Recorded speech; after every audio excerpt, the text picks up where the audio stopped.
Doctor মাহারাং Baloch বলছে এটা বাঙ্গাল নয়, এটা বালুচিস্তান। আমরা আমাদের শহীদদের কখনো ভুলব না।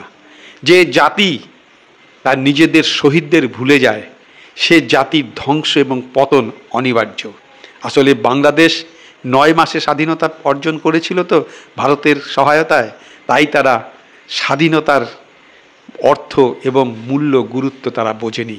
1948 সাল থেকে বালুচিস্তান এই পাকিস্তানি নরখাদকদের বিরুদ্ধে লড়ছে, আজও তারা স্বাধীনতা পায়নি। যে জাতি তার নিজেদের শহীদদের মনে রাখে না সেই জাতির পতন এবং ধ্বংস অনিবার্য।